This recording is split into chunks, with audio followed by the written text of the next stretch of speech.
दोस्तों ये है मेरे पास आधार ऑपरेटर सुपरवाइजर सर्टिफिकेट, कुछ इस तरह का होता है। और अगर आपको भी एक आधार ऑपरेटर सुपरवाइजर सर्टिफिकेट चाहिए तो आपको करना क्या क्या होगा, ये मैं आपको पूरा बताने वाला हूँ इस वीडियो में।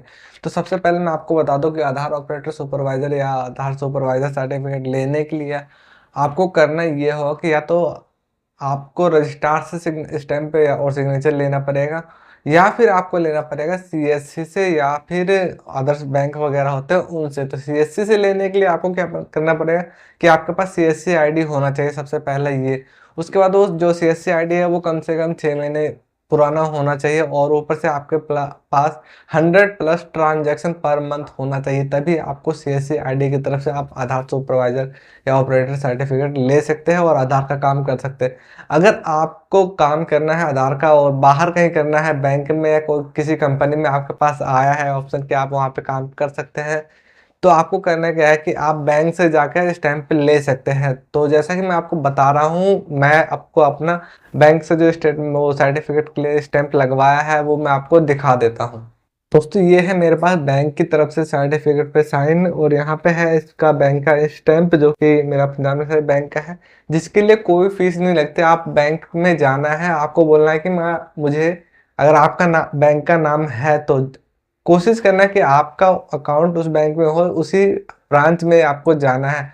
अगर आपका उसमें है तो आपको बोलना है कि मुझे आधार ऑपरेटर सुपरवाइजर के लिए एग्जाम देना, आधार का काम करना है, इसके लिए मुझे आपका स्टैंप चाहिए और लेटर, जो आपका लेटर आता है उस पर स्टैंप चाहिए, तो वो आपको दे देगा इजीली। और अगर आपका अकाउंट उस बैंक में है, जिस बैंक का लिस्ट, मतलब जो बैंक का लिस्ट होता है उसमें अगर आपका बैंक है, तो आप अपना पासबुक भी लेकर जाना, ताकि उनको भरोसा हो जाए कि हमारा ही कस्टमर है। तो वो इजीली आपको स्टैंप लगा कर दे देगा, वो भी फ्री में, कोई पैसे नहीं लेगा।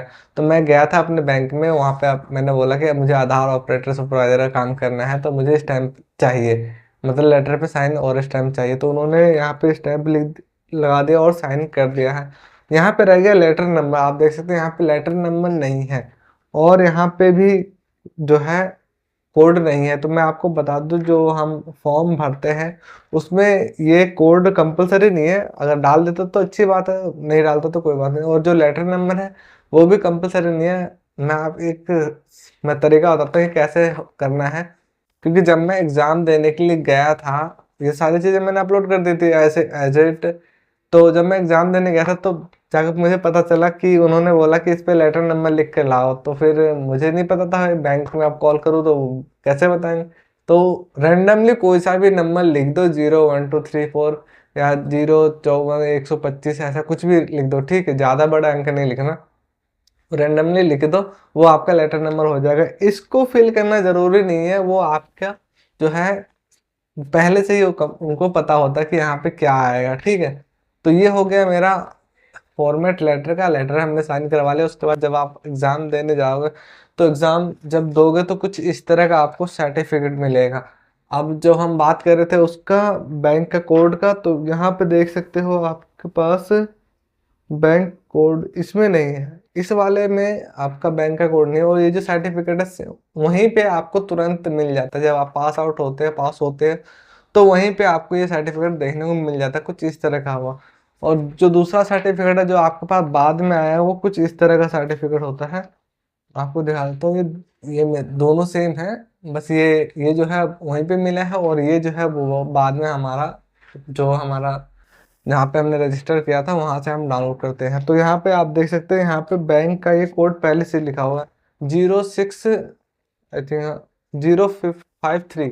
और ये कोड जो है पहले से लिखा हुआ है, और डालने की जरूरत नहीं पड़ी। यहाँ पे देख लीजिए, ये कोड जो है यहाँ पे पहले से ही, ये कोड पे जो है पहले से ही है, तो ये आपको डालने की जरूरत नहीं पड़ती है, ठीक है।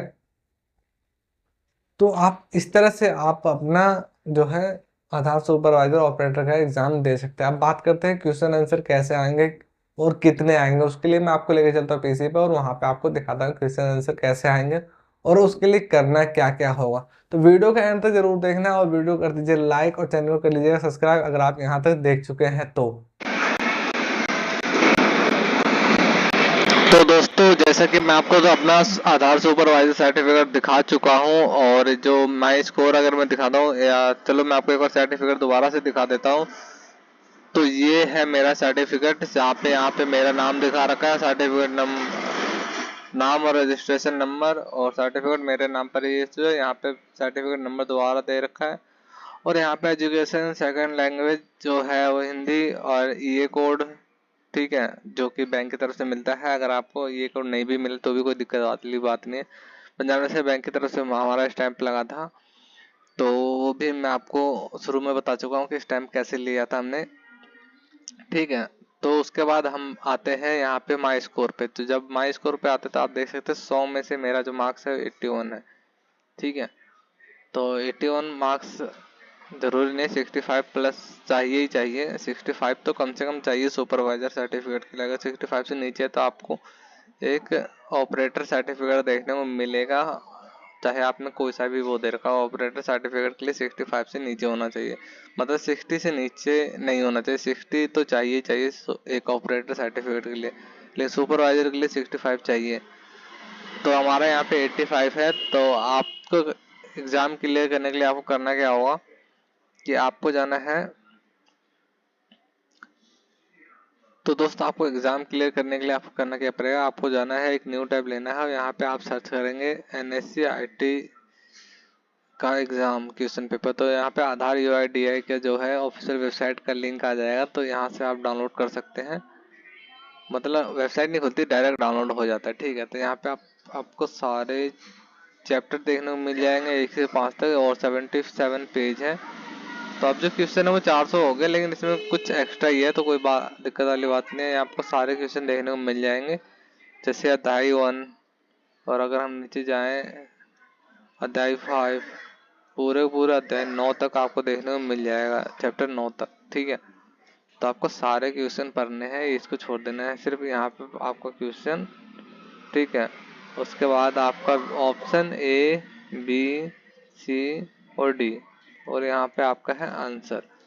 तो आपको सारे क्वेश्चन और आंसर पढ़ने पड़ेंगे। और मैं अगर अपनी बात बताऊँ तो मैं एक ही बार पढ़ा था, मतलब सिर्फ एक बार पूरा का पूरा क्वेश्चन आंसर पढ़ लिया, उसके बाद मैंने कुछ नहीं किया और जाके एग्जाम दे दिया, क्योंकि मैं क्वेश्चन आंसर पढ़ रखा था, तो मेरे को उतना आइडिया था, क्योंकि वहाँ पे भी हमें क्वेश्चन आंसर को देख कर ही उसका आंसर देना है। क्वेश्चन रहेगा हमारे सामने, ऑप्शन भी रहेगा, उसका आंसर क्या होगा ये हमें कंफर्म करना पड़ेगा। तो आप चाहे तो एक बार कम से कम पढ़ लेंगे सारे के सारे, दोबारा रिवीजन भी कर सकते हैं।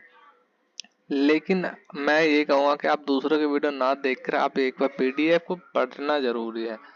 आप पढ़ लेते हैं तो किसी का वीडियो देखने की जरूरत नहीं पड़ेगी।